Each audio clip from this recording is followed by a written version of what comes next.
नहीं मैम, ज़रूरी है चलिए, दोबारा देखने के लिए। हाँ, अभी तो कर रहे हैं, शायद जैसे एक बार में वो पूरा नोट्स नहीं बनाने में घुसता है। आसानी होती है ना, बहुत सारी चीज़ें डिस्कशन में भूल जाते हैं हम जी, लोग। जी, जी, जी। चलिए, अश्विया शुरू जी कीजिए। Sir, validity. ठीक है। तो आज हम डिस्कस करेंगे वैलिडिटी। वैलिडिटी कहीं न कहीं आप सबने पढ़ा होगा, कहीं न कहीं हो सकता है यूज़ किया होगा जिन्होंने टेस्ट वगैरह डेवलप किए हैं, नहीं तो पढ़ा तो सभी ने। बेसिकली वैलिडिटी क्या होता है? वैलिडिटी वो चीज है या वो कॉन्सेप्ट है जिसमें हम ये जानने की कोशिश करते हैं कि कोई पर्टिकुलर टेस्ट या कोई मेजरमेंट जिस चीज को नापने के लिए या चेक करने के लिए बनाया गया है, क्या वो उस चीज को नाप रहा है या मेजर कर रहा है या चेक कर रहा है या नहीं। That is validity. जो टेस्ट, जो क्वेश्चंस, जो भी यूनिट आप कह लीजिए, जिस चीज को मेजर करने के लिए बनाया गया है, वो उस चीज को मेजर कर रहा है या नहीं, उसे हम वैलिडिटी कहते हैं। ये चीज क्लियर हो गई? सिंपली चीज़ हाँ। कहें तो अगर ये पेन है और इसको बनाया गया है लिखने के पर्पज़ से, अगर ये लिखता यस, है तो ये वैलिड है, नहीं लिखता है इनवैलिड। इनवैलिड है, यस सर। अगर बुद्धि परीक्षण के लिए कोई टेस्ट बना है और वो बुद्धि का मेजरमेंट कर रहा है तो वो एक वो वैलिड टेस्ट वैलिड है। है, वैलिड टेस्ट है। और अगर वो अगर आईक्यू को हाँ, मापता है वो वैलिड है। यस, इट मीन्स कि आप सब लोगों को बेसिक कॉन्सेप्ट सबको पता है कि वैलिडिटी क्या होता है। अब इसके बाद अब हम मूव करते हैं टाइप्स ऑफ वैलिडिटी में, जो कि बहुत ही कंफ्यूजिंग है। वैलिडिटी के टाइप्स आपको हर बुक में अलग अलग मिलेंगे। तो यहाँ मेन चीज ये है कि बेसिक कॉन्सेप्ट समझ लीजिए, उसके बाद जिस बुक में जिस हिसाब से मिले आप उसको वहां रिलेट कर दीजिए। तो सबसे पहला जो टाइप है वो है फेस वैलिडिटी। वैसे हमने कुछ स्क्रीनशॉट्स लिए हैं, वो मैं शेयर कर दूंगी ग्रुप में। फेस वैलिडिटी एंड सेकंड है कंटेंट वैलिडिटी। ठीक है। तो हम यहाँ पर पहले फेस वैलिडिटी को एक्सप्लेन करते हैं। टाइप्स तो इसके कई हैं, हम वन बाय वन चलते हैं। फेस वैलिडिटी जैसे कि नाम से ही पता चल रहा है, फेस मींस चेहरा। चेहरा क्या, कौन सा इंसान कैसा है वो उसके देख के ही अंदाजा हो जाता है काफी हद तक, उसका चेहरा देखकर कि हाँ ये ऐसा है। तो सेम वो चीज आपकी फिट होती है इस फेस वैलिडिटी में कि अगर कोई टेस्ट इंटेलिजेंस के लिए बनाया गया है तो हम उसके आइटम देखेंगे और आइटम को देखकर ये आइडिया लग जाएगा कि हाँ इसके जो आइटम है वो इंटेलिजेंस के लिए है। या एक हम और आसान आपको एग्जाम्पल देते हैं। सपोज किसी ने एक डाइटरी प्लान के लिए एक चार्ट प्रिपेयर किया है, ठीक है। तो अब अगर कोई डाइटिंग में है तो वो उसका रूटीन क्या होना चाहिए, उसकी डाइट क्या होनी चाहिए, आप सबको मालूम है कि उसमें क्या होगा कि सुबह आप मॉर्निंग में जल्दी उठिए, एक्सरसाइज करिए, या ये सब तो हो गई। प्लस डाइटरी कि आप हेल्दी फूड्स लीजिए, बहुत ज्यादा ऑयली मत लीजिए, स्पाइसी मत लीजिए, जंक फूड मत लीजिए। बेसिकली अच्छी डाइट के लिए, डाइटिंग के लिए अगर आपका डाइट चार्ट यही होगा। अगर आप उसके क्वेश्चंस देख के लग रहा है, ये उसमें मेंशन है कि आप मॉर्निंग में आप जूस लीजिए, उसके बाद फिर आप कुछ और लीजिए, फिर आप फ्रूट्स लीजिए, वेजिटेबल्स लीजिए, अगर ये चीजें हैं तो कोई भी इंसान देख के कहेगा हाँ ये अच्छा डाइट चार्ट है।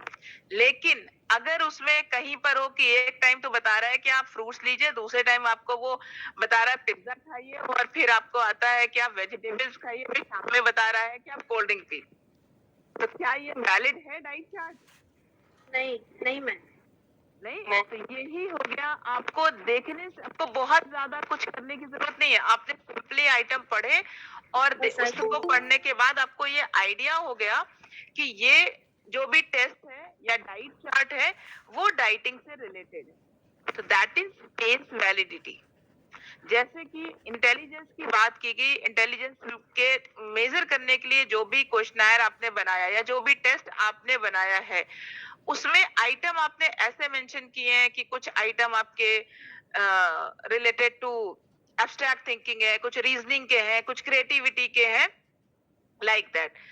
अगर वो आइटम देख के अंदाजा हो रहा है कि ये सारे आइटम्स इंटेलिजेंस को को मेजर कर रहा है। जानने के लिए बनाए गए हैं, तो फिर वो ये कहलाएगा कि इस टेस्ट की फेस वैलिडिटी वैलिडिटी। सही है या अच्छी है, या ये पर्टिकुलर टेस्ट इंटेलिजेंस को मेजर करने के लिए बनाया गया है, वो उसको देख के ही आइडिया हो रहा है। That is face validity. I think ये आपको क्लियर हुआ? जी मैम। Yes ma'am. कोई डाउट? कोई डाउट इस पे? नहीं। ठीक है, तो अब हम मूव करते हैं second, that is content validity. इसको ऐसे कह सकते हैं सीधे सीधे अश्विया कि Yes. Outlook of the test, test का जो आउटलुक है उसको देखकर अगर Yes. हम ये डिसाइड करते हैं कि ये टेस्ट वैलिड है, उसके आइटम्स को सिर्फ देखा और देख के आउटलुक के आधार पर ही हम बता दें कि ये वैलिड है। ठीक है, इसके ये इसके टेस्ट particular आइटम चीज जो के लिए हैं valid वो है। इस टेस्ट इस पार्टिकुलर क्वालिटी को मेज़र करेगा। ठीक है, यस सर, यस। चलिए देख के ही बस आउटलुक से ही, आउटलुक से ही इसीलिए पता नाम चलेगा। उसका नाम फेस है कि हाँ। आप किसी को कोई देखा एक आउटलुक और पता चल गया ये टेस्ट आइटम्स है। क्या चीज। और एक हम और आपको आसान एग्जांपल देते हैं कि अगर आप साइकोलॉजी के हैं, अगर आप किसी एग्जाम में जा रहे हैं, वहां पर क्वेश्चंस जो आ रहे हैं वो साइकोलॉजी से रिलेटेड है, तब तो हम ये कह सकते हैं कि ये पर्टिकुलर क्वेश्चन पेपर या उस साइकोलॉजी के लिए बना है, वो मैथ्स के लिए नहीं बना है या किसी और चीज के लिए नहीं बना है। That is face validity. अब नेक्स्ट आता है कंटेंट वैलिडिटी। अब कंटेंट वैलिडिटी में क्या होता है, सपोज जो एक पर्टिकुलर टेस्ट जिस चीज को मेजर करने के लिए बनाया गया है, वो उसके पूरे एस्पेक्ट्स को, पूरे कंटेंट को कवर कर रहा है या नहीं, इसका आपको एग्जाम्पल समझ में आएगा। सपोज अगर किसी क्लास में 10 यूनिट है, किसी क्लास में सिलेबस में 10 यूनिट है और एक टीचर उसका क्वेश्चन पेपर सेट कर रहा है, उसने 10 यूनिट की जगह सिर्फ फर्स्ट 3 यूनिट से सारे क्वेश्चंस बना दिए। ठीक है, तो अब ये कहलाएगा कि इसकी कंटेंट वैलिडिटी लैकिंग है। क्यों? क्योंकि जो बच्चे 3 यूनिट पढ़कर आए होंगे, उनका तो 100% 100 नहीं तो 90% स्कोर आ जाएंगे, और जो बच्चे 7 यूनिट पढ़कर आए और फर्स्ट 3 यूनिट छोड़ दिए, तो वो तो बेचारे कहाँ जाएंगे, 0 की कैटेगरी में जाएंगे। ठीक है, और इसीलिए यहाँ पर क्या हुआ कि इसमें जस्टिस नहीं हुआ, इक्विवेलेंट नहीं है। अगर आप किसी सिलेबस में आप टेस्ट के लिए क्वेश्चन पेपर कर रहे हैं, तो आपको फर्स्ट टू 10 यूनिट में से सभी यूनिट में 1 to 10 कुछ ना कुछ क्वेश्चन, इक्वल क्वेश्चंस आपको उठाने ही उठाने हैं। तब वहां पर क्या होगा, इक्वल जस्टिफिकेशन तब होगा क्योंकि 3 यूनिट पढ़े होंगे उसको उसी के अकॉर्डिंग मार्क्स मिलेंगे, जिसने फर्स्ट 3 यूनिट छोड़ के लास्ट के 7 यूनिट पढ़े हैं उसको उसके अकॉर्डिंग मार्क्स मिलेंगे।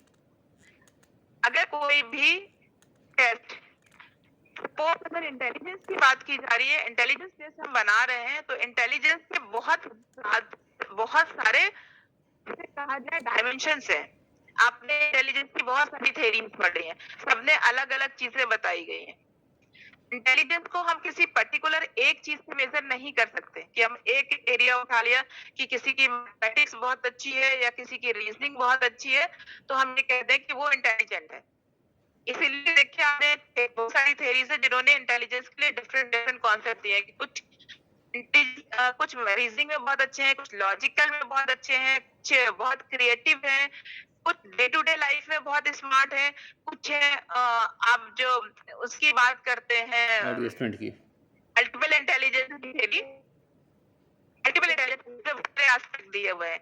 कोई ऐसा टेस्ट जो सारे एस्पेक्ट्स को कवर कर रहा है, तब तो ये कह सकते हैं कि उसकी वैलिडिटी अच्छी है। अगर कोई ऐसा टेस्ट जो उस इंटेलिजेंस के सभी एस्पेक्ट्स को कवर नहीं कर रहा है, दैट मींस कि उस टेस्ट में कंटेंट वैलिडिटी लैकिंग है। ये चीज समझ में आई? या मैं कोई और एग्जाम्पल दूं? ठीक है मैम। क्लियर हो गया? क्योंकि अगर किस सिलेबस में सपोज अब तो बिहार में तो रिटर्न नहीं है, जैसे आप लोग नेट देते हो, नेट में आपको बहुत सारे यूनिट्स हैं, 10 to 12 15 कुछ ऐसे यूनिट्स हैं। उसमें अगर आपने सारे तो कवर करना मुश्किल है। समटाइम्स होता है कुछ बच्चे 50% करते हैं, कुछ 60% करते हैं, कुछ 70% करते हैं, कवर कर लेते हैं। अगर सपोज उस बच्चे ने 70% पढ़ाई की है या 70% यूनिट को कवर किया, लास्ट के 30% यूनिट उसने छोड़ दिए हैं, और कोई एग्जामिनर सेट कर दे क्वेश्चन पेपर नेट का लास्ट के 3 यूनिट से, तो क्या होगा? क्या फिर वो उसके लिए जस्टिफाइबल होगा? नहीं होगा ना। तो यहाँ कहा जाएगा कि ये फेथ इसकी सॉरी कंटेंट वैलिडिटी उस टेस्ट की या उस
कॉन्सेप्ट में क्या रिलेशनशिप आ रहा है।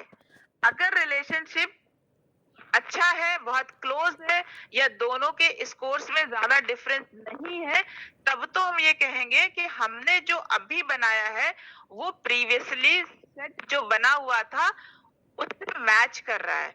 इट मींस कि हमारा अभी का बनाया हुआ टेस्ट या बनाया हुआ जो भी पैटर्न है वो वैलिड है, वो उस पर्टिकुलर चीज को मेजर कर रहा है। Asfiya content validity yes, content validity के बाद असल में मेरा कुछ गड़बड़ हो गया था नेट, तो जैसा क्राइटेरियन क्राइटेरियन चल रहा है। अच्छा, क्राइटेरियन के दो टाइप है सर, कॉन्करेंट एंड प्रेडिक्टिव। ठीक है। क्राइटेरियन तो को ये कैसे डिफाइन कॉन्करेंट हम किया बता आपने? रहे हैं। क्राइटेरियन के सर दो टाइप है, कॉन्करेंट एंड प्रेडिक्टिव। ठीक है, टाइप तो है, लेकिन क्राइटेरियन को कैसे डिफाइन करें? क्राइटेरियन का ये है कि एक पर्टिकुलर टेस्ट जिस क्राइटेरिया पे बनाया गया है उससे मेजर कर रहा है या नहीं। बेसिकली हम कह सकते हैं इसको कि ये रिलेशनशिप को मेज़र करता है कि जो एक्सटर्नल क्राइटेरिया हम उठा रहे हैं और जो हमने अपना टेस्ट बनाया है, ठीक है, दोनों को दोनों के बीच हम रिलेशनशिप देख रहे हैं। जी जी, एक्सटर्नल क्राइटेरिया नहीं, जो ऑलरेडी सेट क्राइटेरिया है। हाँ, वही और एक्सटर्नल उसी को बोलते हैं हमने जो पहले से बनाया है। क्राइटेरिया बना हुआ है। अच्छा, ठीक है, जो पहले से टेस्ट ठीक है सर। वैलिड टेस्ट है उसको हमने उठा लिया। ठीक है, और वैलिड एक टेस्ट है, जी हाँ, जी। और एक टेस्ट हमने अपना लिया, ठीक है, जो हमने कंस्ट्रक्ट किया है। अब दोनों के स्कोर लेके हम दोनों की दोनों का अगर हम रिलायबिलिटी कोरिलेशन निकाल लें तो ये बता सकेगा, यस यस सर, क्योंकि बेसिकली यही है। हाँ इसमें कोरिलेशन ही निकालते हैं इसमें भी।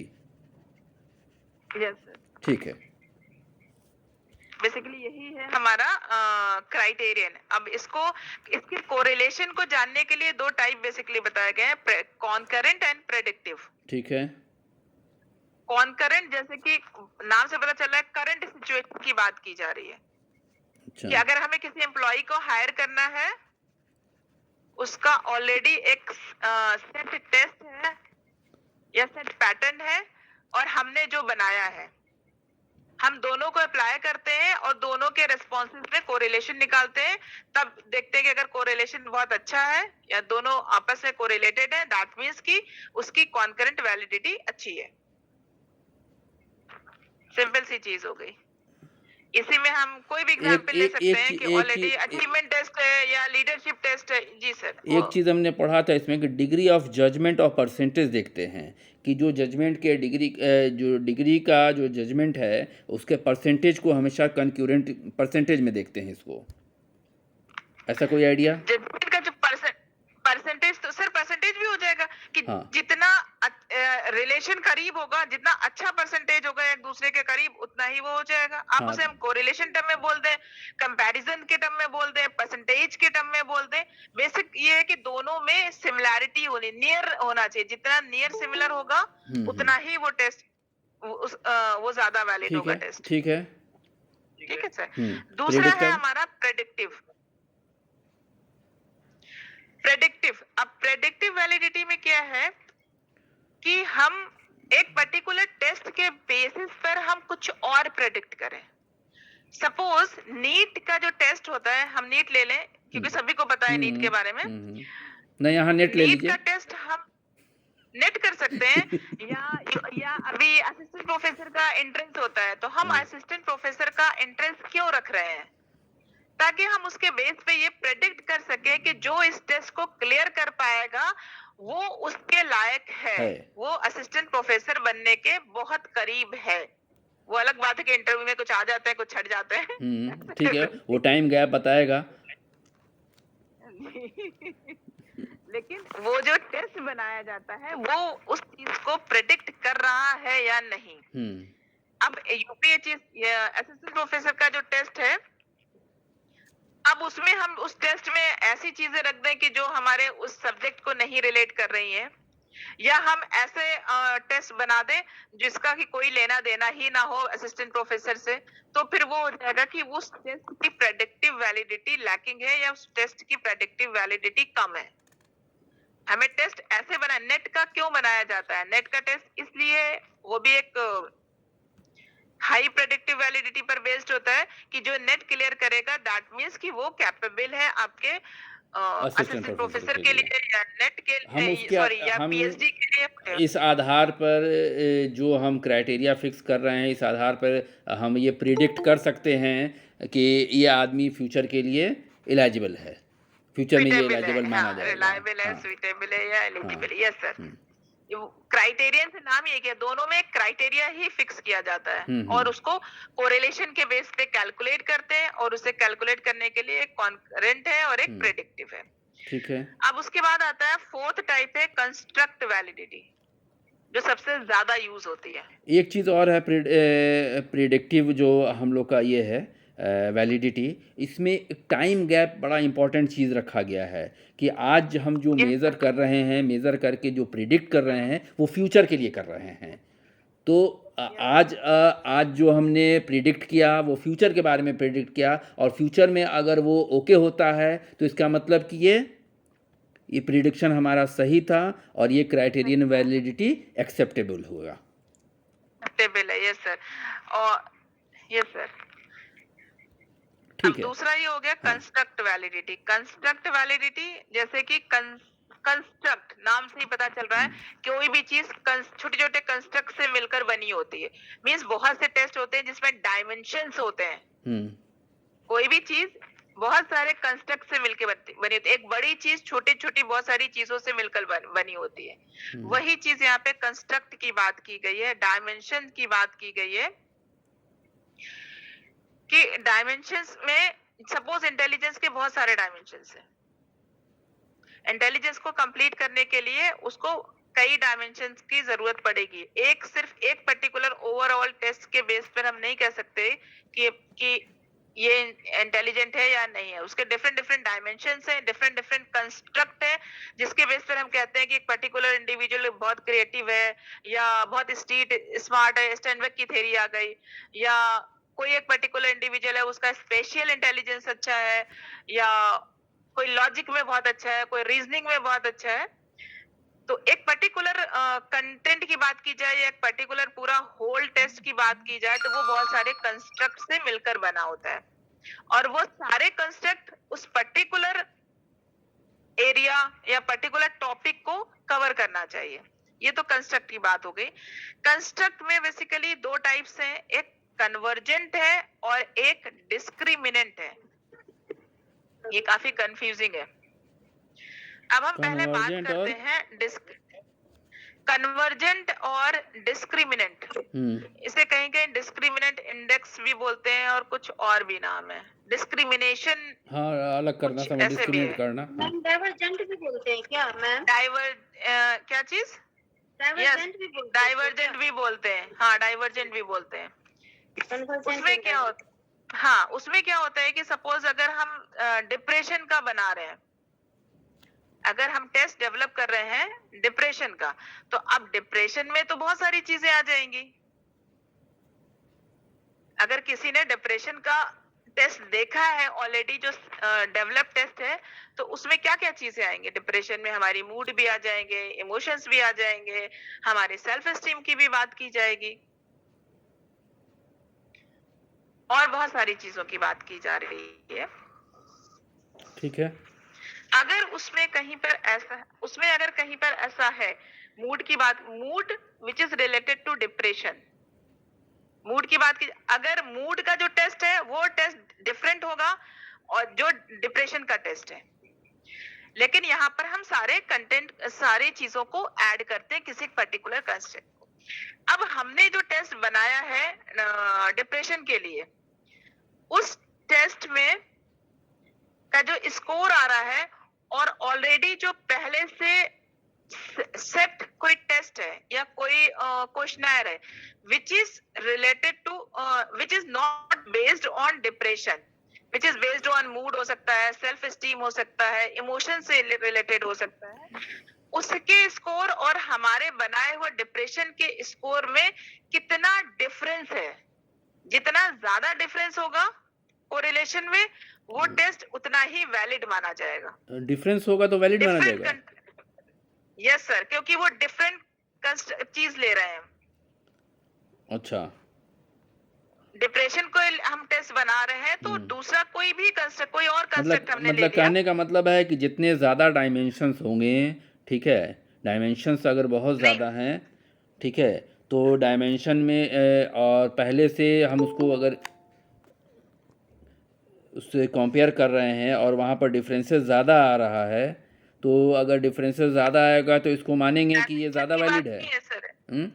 डायमेंशन की बात नहीं है सर, बात ये है कि अगर हम एक डिप्रेशन का है, दूसरा किसी और चीज का है, अच्छा, ठीक है, जो डिप्रेशन से रिलेट नहीं कर रहा है, किसी ठीक और है, चीज का टेस्ट है, ठीक है, उनके अगर हम स्कोर्स को हम कंपेयर करते हैं, तो दोनों में डिफरेंस आना डिफरेंस चाहिए, आएगा ही क्लियर आएगा, कट डिफरेंस पता चला है। आएगा ही आएगा, अगर ठीक है, क्लियर कट डिफरेंस हाँ सर, अगर आ रहा है तब तो वो डिस्क्रिमिनेंट वैलिडिटी उसकी अच्छी है, अच्छा, और अगर डिफरेंस नहीं आ रहा है तो फिर उसकी डिस्क्रिमिनेंट वैलिडिटी अच्छी नहीं है। अच्छा, ठीक है, ठीक है सर। ठीक है, अब इसमें एक एग्जांपल यही था ना कि अगर हम डिप्रेशन का बना रहे हैं, दूसरा अगर हम मूड के उससे कंपेयर कर रहे हैं, तो डिफरेंस आना चाहिए, पता चलना चाहिए कि ये डिप्रेशन अलग है और मूड अलग है।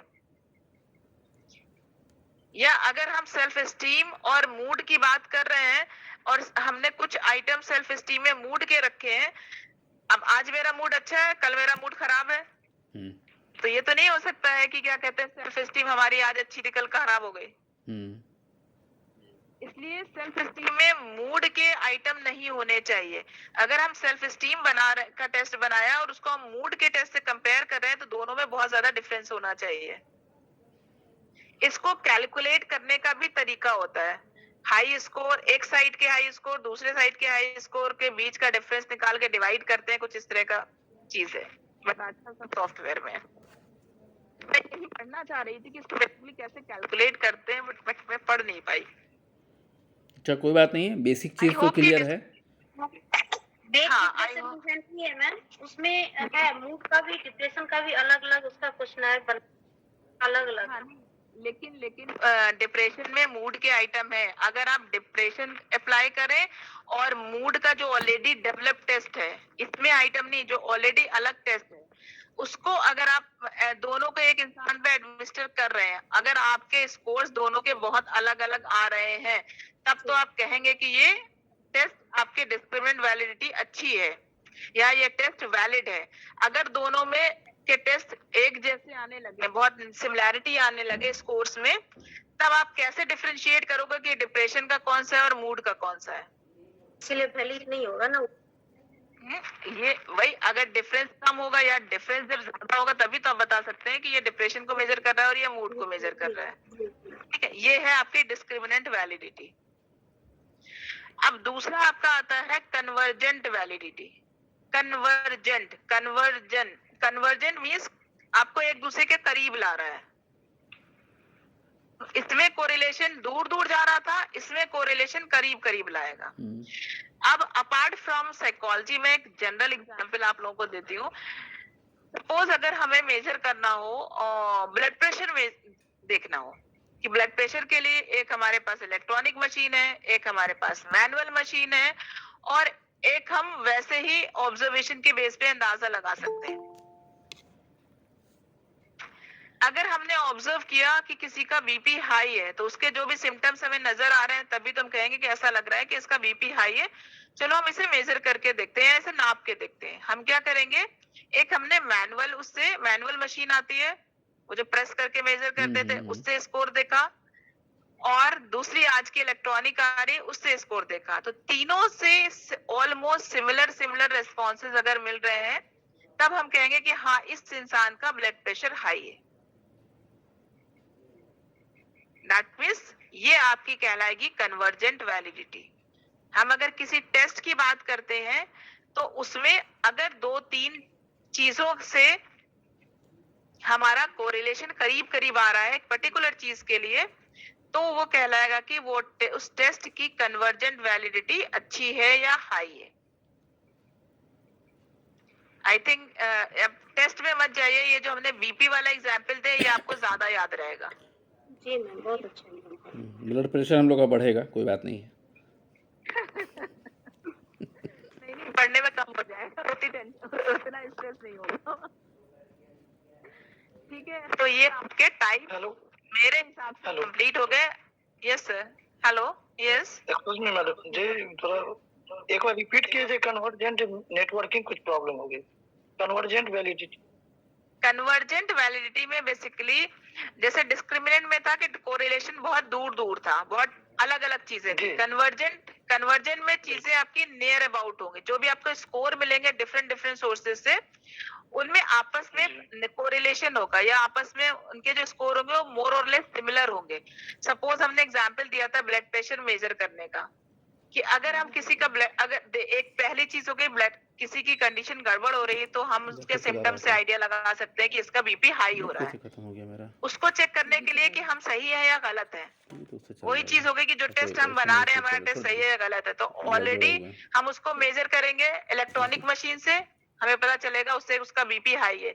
फिर हम उसको दोबारा मेजर करेंगे मैनुअल मशीन से, उससे भी हमारे पास स्कोर आ रहा है कि उसका बीपी हाई है। दैट मीन्स कि जो हमारा ऑब्जर्वेशन था, जो हमारा अंदाजा था, वो सही निकला ऑलरेडी सेट इंस्ट्रूमेंट के थ्रू कि उसका बीपी हाई ही है। वही चीज हमारे टेस्ट में आ जाएगी कि हमने जो टेस्ट बनाया है वो जिस चीज को बता रहा है, ऑलरेडी सेट 2-3 टेस्ट उस चीज को भी बता रहे हैं, यानी कि उसका स्कोर ऑलरेडी सेट 2-3 टेस्ट का स्कोर ऑलमोस्ट सिमिलर आ रहा है। तब हम ये कहेंगे कि इस टेस्ट की कन्वर्जेंट वैलिडिटी अच्छी है। अच्छी होगी। ये नहीं, ये बेसिकली कॉज नहीं बताएगा वो। जी सर। कॉज नहीं बताएगा वो, हम अहमद भाई को बता रहे हैं कि कॉज नहीं बताएगा कि बीपी जी क्यों ज़्यादा है।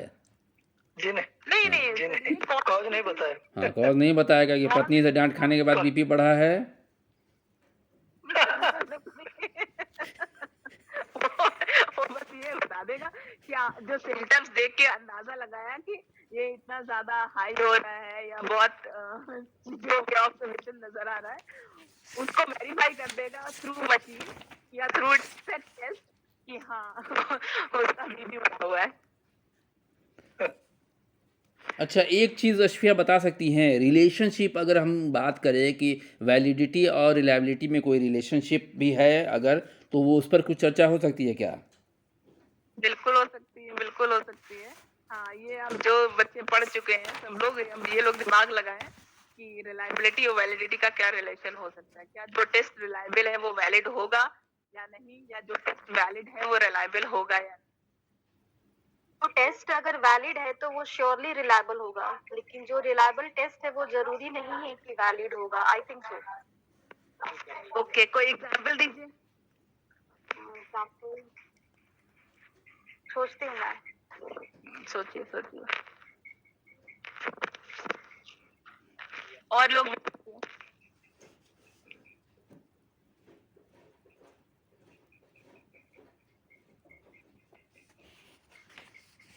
ये तो फैक्ट है कि जो टेस्ट रिलायबल है जरूरी नहीं है कि वो टेस्ट वैलिड हो।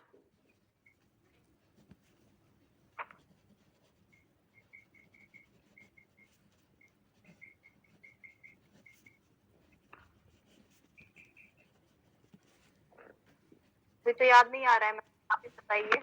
वैसे कहते हैं कि जो टेस्ट रिलायबल है जरूरी नहीं है कि वो वैलिड हो, ये बात बिल्कुल सही है, लेकिन ये कहा जाता है कि जो टेस्ट वैलिड है वो रिलायबल होगा। बट मेरे हिसाब से तो ऐसा नहीं है, या तो फिर उसका क्राइटेरिया डिफरेंट सेट होना चाहिए। सपोज एक वेइंग मशीन है, उसे हम वेट करते हैं, उसका भी एक लिमिट होती है ना कि आपकी 100 केजी या 200 केजी। 100 किलो के ऊपर मापेगा तो गलत मापने लगेगा। नापेगा, अगर उसमें हाथी का पैर रख दे तो वो क्या बताएगा? उसमें 100 किलो के ऊपर करके उसमें हम हाथी का मेजरमेंट करने लगे तो वो कैसे ही बताएगा, जबकि वो बिल्कुल सही है कि वो मशीन आपके वेट के लिए और वेट को सही बताती है। तो ठीक उसी तरह की क्राइटेरिया सेट अगर नहीं है तो फिर आपका जो वैलिड टेस्ट है वो भी गलत बताएगा। और ये तो फैक्ट है कि रिलायबिलिटी बहुत ही कभी कभी होता है कि रेस्पॉन्सेज आपके सेम आ रहे होते हैं बहुत सी ऐसी सिचुएशंस में, लेकिन वो जरूरी नहीं है कि बाई चांस आ जाते हैं कि वो उस चीज को ही मेजर कर रहे हो। आई थिंक मैं यहाँ पे कुछ कंफ्यूज कर रही हूँ, मुझे खुद सोचना पड़ेगा। अच्छा मैम, थोड़ा ये बताइए कि आजकल क्या क्या आप टूल्स यूज करती हैं, एडवांस टूल्स, रिलायबिलिटी हो, वैलिडिटी हो, या जो भी हो आजकल जो अप्लाइड हो रहा है उसके बारे में SPSS थोड़ा है, बताइए। एमॉस है, आर पैकेज है। कौन कौन सा? तो मैम ये सब के बारे में थोड़ा बताइए। SPSS है, statistical package for social sciences. AMOS है, SPSS के एडवांस वर्जन। अच्छा अच्छा, SPSS के जो एडवांस वर्जन है दैट इज 20 to 22 वाले में हम मेजर कर सकते हैं। और रिलायबिलिटी तो SPSS में एक आता है स्केल करके, आइटम रिडक्ट, वहां से अल्फा में कैलकुलेट हो जाता है। मैम SPSS है। थोड़ा सा लीजिए, क्योंकि यही सब अब हम लोग अच्छा, अब ये तो पुराने पूछ रहे ये सब एडवांस चीजें जो आजकल जो यूज हो रहा है उसके बारे में थोड़ा सा सर से SPSS मैडम है, होगा कि बताएंगे। एमॉस है, AMOS, एमॉस है। Full form? इसमें जो बहुत अच्छे अच्छे डायग्राम्स बने होते हैं किसी चीज को वो करने के लिए, एक्सप्लेन करने के लिए। फुल फॉर्म क्या है इसका? एमॉस का फुल फॉर्म तो सर हमने भी नहीं देखा है। एनालिसिस करके कुछ होगा ये। यस सर, एमॉस जो है एनालिसिस करके ही होगा। अच्छा। हम आपको एक चीज दिखाते हैं, देखिए एक मिनट, ये आपके एमॉस की पिक्चर है जो इस तरह से बनाते हैं, दिख रहा है? ये हाँ ठीक। एमॉस के थ्रू बनाया जाता है। ये आपके आइटम्स हैं, कंस्ट्रक्ट है, ये सारी चीजें ये आपके कंस्ट्रक्ट हैं, वो कैसे रिलेट कर रहे हैं एक पर्टिकुलर चीज को, ये आ गया। फिर ये और उसकी सारी चीजें हैं। बेसिकली पाथ एनालिसिस और स्ट्रक्चर इक्वेशन मॉडलिंग वगैरह इसी के थ्रू होती है, एमओस के थ्रू, जो बहुत एडवांस कुछ चीजें हैं। फैक्टर एनालिसिस एमओस के थ्रू ये होती है।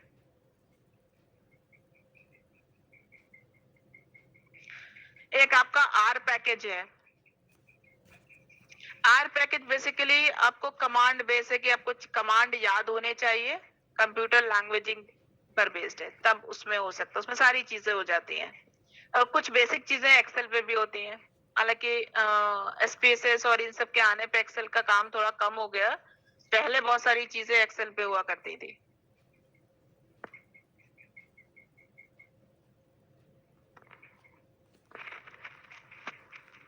एमओस जो है वो analysis of a movement structures है।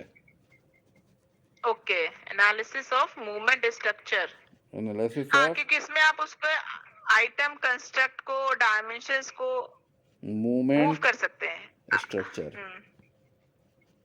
Analysis of movement structure.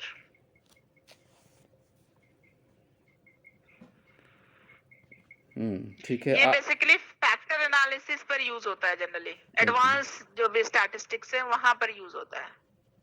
Factor analysis है हमारा, स्ट्रक्चर इक्वेशन मॉडलिंग है, पाथ एनालिसिस है, इन सब पे यूज होता है।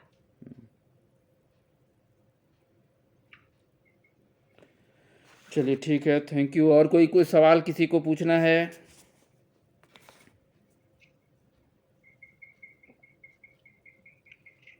मैम ये टेस्ट कंस्ट्रक्शन में रिलायबिलिटी, वैलिडिटी और नॉर्म्स, ये 3 चीजों को ही देखा जाता है क्या? स्टैंडर्डाइजेशन भी देखिए वो देखेंगे। डिपेंड करेगा, ये स्टैंडर्डाइजेशन अगर हम कहते हैं ना कि एक टेस्ट ऑब्जेक्टिव है या स्टैंडर्डाइज्ड है, तो उसके लिए ये 3 चीजें तो जरूरी है कि आपका रिलायबिलिटी हो गई, वैलिडिटी हो गई, नॉर्म्स हो गए। उसके बाद फिर और भी चीजें आती हैं कि जैसे एक्सटर्नल चीजों का इफेक्ट ना हो, एक्सटर्नल फैक्टर्स को कंट्रोल करना होता है। प्लस आपने जो आइटम्स बनाए हैं उसका भी एक क्राइटेरिया होता है कि कैसे बनाना है। बट लेकिन जो एक मोटी मोटी बात है कि टेस्ट स्टैंडर्डाइज्ड है या नहीं, या ऑब्जेक्टिव टेस्ट की क्या क्वालिटीज है, तो वो रिलायबल होना चाहिए, वैलिड होना चाहिए, एक सेट नॉर्म्स पर बेस्ड होना चाहिए। ऐसा नहीं है कि आपने टेस्ट जो आइटम बना रहे हैं, टेस्ट बनाया है वो एडल्ट के लिए और आप उसे अप्लाई कर रहे हैं एडोलेसेंट्स पे, वो तो डिफरेंट हो जाएगा। या आपने बनाया वेस्टर्न कल्चर, वो करते हैं वेस्टर्न कल्चर के जनरली डेवलप टेस्ट होते हैं जिसे हम इंडियन कल्चर पे अप्लाई कर रहे होते हैं, तो ये तो अप्रोप्रिएट नहीं है। या तो आप उसे फिर अपनी पॉपुलेशन में वैलिडेट करिए। इसीलिए तो अगर हम as it is कर रहे हैं, इसीलिए तो टीईटी का इंडियन एडेप्टेशन भी आया था, उमा भारती का, उमा भारती का। वाइस का भी इंडियन एडेप्टेशन है जो रामालिंगा स्वामी ने दिया है, मिसिक उमा भारती नाम था। बट रोशा का कुछ नहीं हुआ। टीएटी का जो दिया वो उमा भारती का है। ये यूपी वाली क्या उमा भारती जो सांसद हैं? नहीं चौधरी है सर, कोई चौधरी, उमा चौधरी है सर। हाँ, नाम गड़बड़ है, उमा भारती नहीं होगा, भारती नहीं है, शायद मुझे लगता है राजस्थान की है शायद। चौधरी होगा, नॉट श्योर। चौधरी होगा। राजस्थान की है तो नहीं, डेफिनेटली चौधरी होगा। उमा चौधरी ही है। हाँ, चौधरी ही उमा होगा। चौधरी है, हाँ। हो सकता है सर, क्योंकि हो सकता है भारतीय टाइटल ज्यादा, तो उमा चौधरी हो सकता हाँ है। हाँ, उमा समथिंग करके है, मैं कहा मुझे उमा भारती मेरे जुबान पे क्या चलिए ठीक है। मैं देख लूंगी। और कुछ और पूछ रहे थे, कुछ और पूछना था? ठीक है, मेरे ख्याल से वैलिडिटी क्लियर है, मेरे ख्याल से किसी को दिक्कत नहीं है।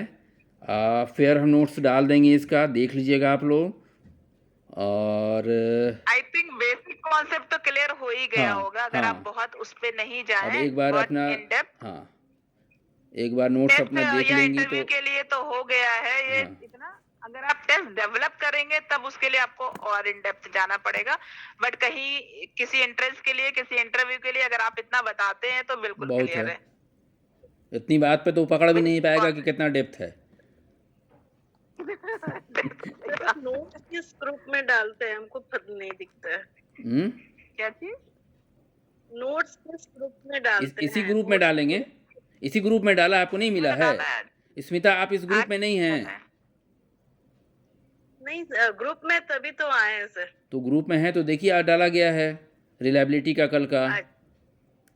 ओके, देखते हैं। कल इंटरव्यू में अटैच हो, जुड़ जाइएगा सब लोग। हाँ, कल इंटरव्यू है। इंटरव्यू है। हाँ, संडे है कल। चलिए ठीक है। अशफिया कल क्लास लेंगी? कल सर देखते हैं, क्योंकि कल इंटरव्यू में भी है, मेरा नाम है। हाँ। इंटरव्यू में मुझे टाइम देना है और मुझे क्वेश्चन पेपर भी बनाना है कल के लिए। तो कल छोड़ देते हैं, कल रेस्ट। टॉपिक बताइए। इसी को कंटिन्यू करेंगे, ठीक है? आइटम एनालिसिस पे। वैलिडिटी को। वैलिडिटी नहीं, अच्छा, आइटम एनालिसिस। ठीक है सर, आइटम एनालिसिस हम देख जी। नॉर्म्स भी बता दीजिएगा मैम। एक एक टॉपिक, अर्चना, एक टॉपिक जो नॉर्म्स को बहुत लेंदी टॉपिक नहीं है, ठीक है? तो जो जिस लायक है उससे उतना फ़ायदा उठा लीजिए, कम वाला फ़ायदा नहीं उठाइए। अच्छा ठीक है। नॉर्म्स आसान है, age, norm, grade, norm, percentile, norm, standard. ठीक है, तो इनको आइटम एनालिसिस पहले बताने दीजिए। जो डिफ़िकल्ट चीज़ है उसको हम लेके आ रहे हैं पहले, ताकि आपको पता नहीं कल को टाइम दे पाएँ नहीं दे पाएँ, ठीक है? तो जब तक दे रही हैं उसका फ़ायदा उठा लीजिए। जी। क्योंकि नॉर्म्स जो है वो आप पढ़ के भी समझ आ जाएगा। नॉर्म्स तो हम लोग बना लेंगे, हर आदमी ने अपने लिए अपना नॉर्म्स बना रखा है। नॉर्म्स होते हैं सर ना, बहुत सही। अभी तो सर से मुझे बहुत सारी चीजें पूछनी है। पीपीटी कैसे क्लियर करना है, फिर और चीजें कैसे क्लियर करनी है। हमारे बहुत सारे एरिया जो है वो बिल्कुल लैकिंग है। कौन सा? इंडस्ट्रियल हमने कभी नहीं पढ़ा है, इंडस्ट्रियल कभी पढ़ा ही नहीं है। इंडस्ट्रियल हम बहुत आसानी से पढ़ा देंगे। ठीक है सर। और मतलब दूसरा मुझे बहुत सोच में सिंपली। कोई interest हाँ,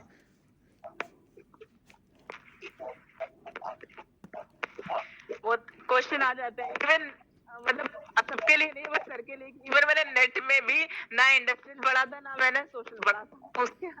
उसको छोड़ के मैंने नेट क्लियर किया था। कितना परसेंटेज आया था? परसेंटेज कुछ 60s में था सर। 50 में कैसे पास कर जाइएगा आप? 60, हाँ वही तो कह रहे हैं। हम लोग EBC में थे तो 58% पे पास किए थे। अच्छा। तो एक्चुअली मेरा फर्स्ट पेपर में रीजनिंग वगैरह अच्छी थी। जब मैंने फर्स्ट टाइम नेट दिया था तो फर्स्ट पेपर में 75 एबव गया था। हाँ, 72 था मेरा। जो 56 के ऊपर चला जाएगा, जनरल वाले को तो 60 क्रॉस करना ही करना है। नेट के लिए हमने बता दिया। हाँ, जनरल जो जनरल कैटेगरी में है उनको 60 तो क्रॉस करना पड़ेगा साइकोलॉजी में। यस सर मेरा 62 में नहीं हुआ नेट। कब? 62 पॉइंट। कब?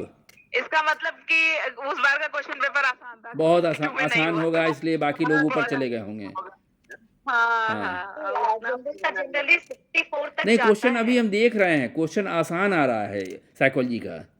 पहले जितना डिफिकल्ट आता था उतना डिफिकल्ट नहीं रह गया जब क्वेश्चन। वो यूजीसी वाले करवाते थे वो ज्यादा टफ था। जब हाँ। से ये इसमें आया है NTA में ये आया है। आसान हो गया है। CBSE वाला भी आसान था NTA में जब और से आया NTA वाला था, और आसान हो गया CBSE है। भी आसान। हाँ, यस सर, NTA वाला और आसान हो गया। हाँ। क्योंकि पहले साइकोलॉजी में नेट बहुत मुश्किल होता था। अरे कभी- पूरे बिहार कभी- में, पूरे बिहार से 1 या 2 रिजल्ट आता था। सर हमारे डिपार्टमेंट में सालों साल के बाद मेरा आज तक क्लियर हुआ था। तो ऐसा हो गया था कि पता नहीं क्या हो गया डिपार्टमेंट में। ऐसे होता था, 2-4 साल में एक होता था, 2-4 साल में किसी का एक नेट क्लियर हुआ अरे जब करता मेरा था। स्टूडेंट पास हो गया, हम पास नहीं होता, हमको सोचना पड़ा किसको पढ़ाया ही पास हो गया, हम क्यों नहीं पास हुए। वैसे अक्सर यही होता है सर, ये अक्सर होता है। तो हमने कहा कि तुम मार्क्स भेजो अपना, तो उसने मार्क्स भेजा और भेजने के बाद से हमने उसको एनालाइज किया तो हमने देखा कि उसका फर्स्ट पेपर में 80 नंबर है और सेकंड पेपर में क्वालिफाइंग नंबर है। प्रिपरेशन की होगी। क्वालिफाइंग नंबर, हम कहा कि इसका Preparation की साइकोलॉजी होगी। तो गायब है। तो हमने कहा कि मेरा साइकोलॉजी एवरेज जो है वो 60% है, तो हमको फर्स्ट पेपर पर फोकस करना है। हमने साइकोलॉजी छोड़ा, फर्स्ट पेपर पर फोकस किया कि 80% हमको नंबर चाहिए।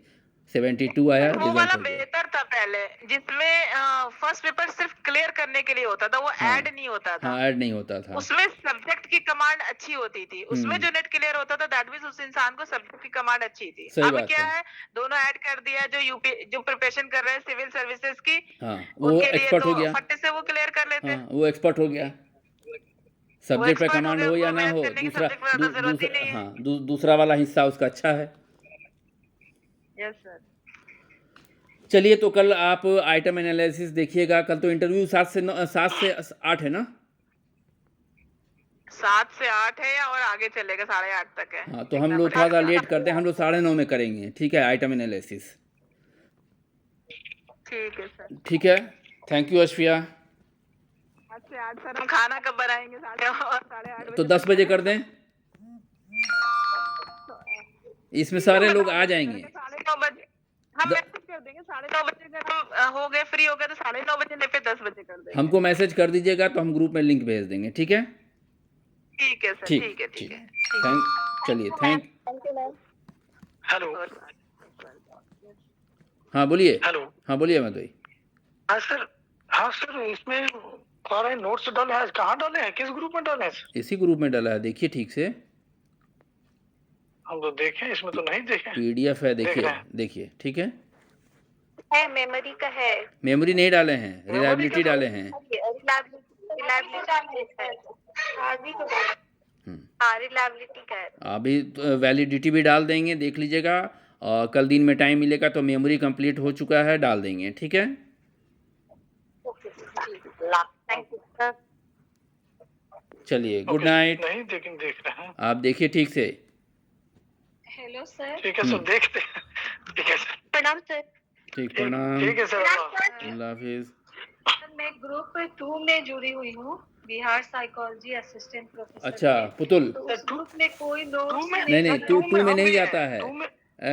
डॉक्टर पुतुल, नंबर बताइए अपना। उसमें तो सर 2 में हम भी हैं। नंबर बताइए आप लोग, इसीलिए ना खोज रहे हैं आप लोग। 9827 कॉन्सेप्ट वाले में नहीं है आप लोग, कॉन्सेप्ट ऑफ साइकोलॉजी।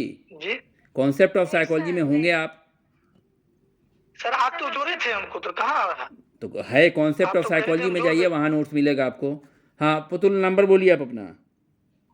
9827 9827 40 40 2155। 2155, ठीक है। जी ठीक है, हम जोड़ देते हैं ग्रुप में हूँ। जी। सर अंजुम मैं भी सिर्फ इसी ग्रुप में हूँ। जी सर। इसी ग्रुप में है, मतलब अंजुम आपको बोलिए, नंबर बोलिए, हम देख लेंगे। 8051 8051 23 सर मैं 23 लेफ्ट करती हूँ। ठीक है, ओके। 4140। ठीक है, ठीक है, ओके, अल्लाह हाफिज। 4140 2 2 4 2 6 2 8 10, ठीक है।